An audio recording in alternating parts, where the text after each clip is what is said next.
ప్రభువు నామమును బట్టి ప్రార్థన చేయి ప్రతివాడు రక్షింపబడను. మీరు ఇప్పుడే రక్షింపబడవచ్చు. ఈ క్షణమే మీరు అంగీకరించవచ్చు. మీ వ్యక్తిగత నిర్ణయం తీసుకోవచ్చు. మీరు యేసయ్యను అంగీకరిస్తారా? ఆయన మిమ్మల్ని స్వీకరించడానికి సిద్ధంగా ఉన్నాడు. దేవుడు వింటున్నాడు. మిమ్మల్ని క్షమించడానికి సిద్ధంగా ఉన్నాడు. ఇక వేచి ఉండకండి. విశ్వాసంతో మీ హృదయాన్ని ప్రభువుకు అప్పగించి తల ఉంచి హృదయపూర్వకంగా నాతో ప్రార్థిస్తారా?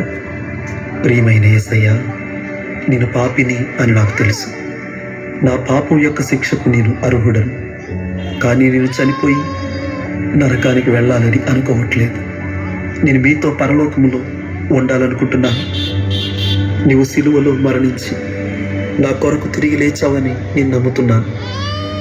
దయచేసి నా పాపాన్ని క్షమించి నా హృదయంలోకి వచ్చి నన్ను రక్షించు ప్రభువా. నీ ఉచిత బహుమానమైన నిత్య జీవాన్ని నేను సంతోషంగా స్వీకరిస్తున్నాను. నిన్ను మాత్రమే నా రక్షకునిగా నేను విశ్వసిస్తున్నాను. దేవా, నీ ప్రేమతో నన్ను రక్షించినందుకు వందనాలు. యేసయ్య నామములో అడిగి వేడుకొనుచున్నాను తండ్రి. ఆమేన్.